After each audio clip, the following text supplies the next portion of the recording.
You know, in all of Jane Austen's works, there is no one quite like Lady Susan. She is an absolute masterclass in manipulation. But what we're going to do here is pinpoint the exact moment her power just shatters. And I'm not talking about a simple mask slipping. Oh no, we're talking about it being ripped away completely. And really, it all comes down to this one absolutely devastating line from Reginald de Courcy. This is so much more than a breakup letter, right? It's a declaration of freedom. And that word spell, it's everything. It tells you Reginald doesn't just feel like he fell out of love. He feels like he just woke up from some kind of trance. So, how exactly did he wake up? Let's get into it. Okay, so Act 1, the inevitable collapse, when hard facts shatter soft words. Everything comes to a head in London. For weeks, Lady Susan has been this puppet master, right? Using her incredible wit and these beautifully written letters to literally bend reality around her. But reality, well, reality is about to snap back hard. And her whole scheme just collapses with, catastrophic speed. This isn't some slow, drawn-out reveal. It's an explosion. First, a frantic Mrs. Mainwaring shows up, blowing the lid off her husband's affair with Lady Susan. And then, by the worst possible coincidence, Reginald de Courcy walks in at that exact same moment. He gets what the letter calls the éclaircissement. He hears the entire scandalous truth. You see, Mrs. Mainwaring's arrival is this concrete, undeniable fact. A real, hysterical, betrayed wife, right there in the flesh. For Reginald, her words have an authority that all of Lady Susan's beautiful, crafty letters just can't fight against. Game over. So the letters use this French word, éclaircissement, and it is the perfect word for this. It doesn't just mean an explanation.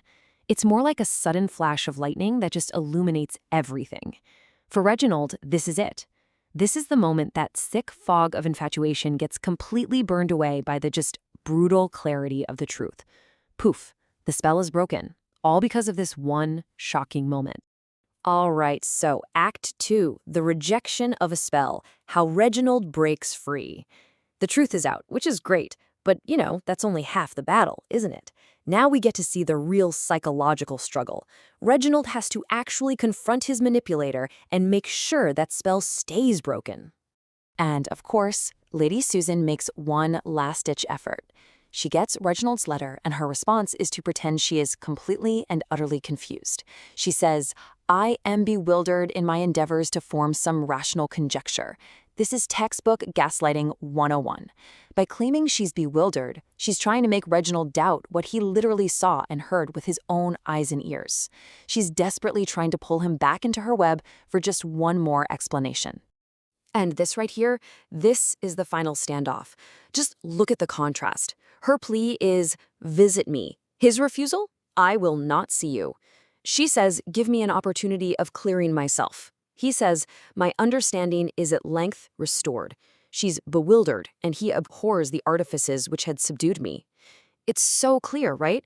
Her pleas are all about getting him in the same room, where she knows she can manipulate him. But his refusals are just so firm, so logical. He's not just saying no, he's explaining exactly why. He's admitting he was fooled by her artifices, her clever tricks, and now that he can think clearly again, there is no way he's going to risk that again. Which, brings us to a pretty universal question, doesn't it? How do you escape a psychological spell? When you finally realize you've been manipulated, how do you actually get out? And more importantly, stay out. The key is right here. You do it by protecting your logic from their presence. Reginald's saving grace, the thing that saves him, is his absolute refusal to meet her in person. He knows her voice, her charm, her very presence. Those are her most powerful weapons. So what does he do? He keeps it to letters. He shields his newly restored logic from her influence. He forces this whole confrontation onto a battlefield of facts and reason. And on that battlefield, he's already won. Okay, so that's Reginald. But what about the manipulator? Act 3, the manipulator's pivot. When power is lost, revenge is found.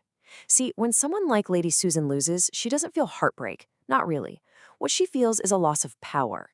And her immediate reaction isn't to mourn, it's to retaliate. If you look at her reaction through a modern lens, it's just chillingly clinical. She feels absolutely no genuine heartbreak over Reginald. The only thing she's sad about is the hit to her own power and control. She just immediately pivots from this scheme to the next one. treating people like they're just instruments for her to use. It's this total inability to feel real empathy. She's not mourning the loss of a relationship. She's mourning the loss of an asset, a pawn in her game. And then you get this quote from her, and the irony is just breathtaking. She says, "I am tired of submitting my will to the caprices of others." Can you believe that? She paints herself as the victim who's always had to submit to other people. It's a complete rewriting of history. In reality, she has done nothing but force everyone around her to submit to her will. This isn't some deep self-reflection. It's just her defiantly building one last mask to protect her ego. And this is the collateral damage. There's this dark rule with manipulators. When they lose dominance over a strong target, they almost always reassert it over a weaker one. That power dynamic has to be rebalanced in their mind. Someone has to pay for Lady Susan's bruised ego. And guess who that person is? Her own daughter, Frederica. And her plan is just so cold, so calculated. First, she targets her daughter, Frederica. Then, she abruptly yanks Frederica from Churchill, the only safe place she's ever really known. And the motive here? It's not about strategy or ambition anymore. It's pure, unadulterated spite for losing Reginald. The goal is to force Frederica into this awful, miserable marriage with Sir James Martin. It's the ultimate act of control. It's her way of punishing the world for her own failure. At this point, Frederica isn't even a person to her. She's just collateral damage. So that leaves us with this final, chilling question. When a manipulator loses power, who pays the price? Because Lady Susan may have lost her battle with Reginald, but she just moved on to a new victim. The downfall of a manipulator is almost never a clean ending, is it? The damage just ripples outward, and so often the final price is paid by the people who are least able to defend themselves.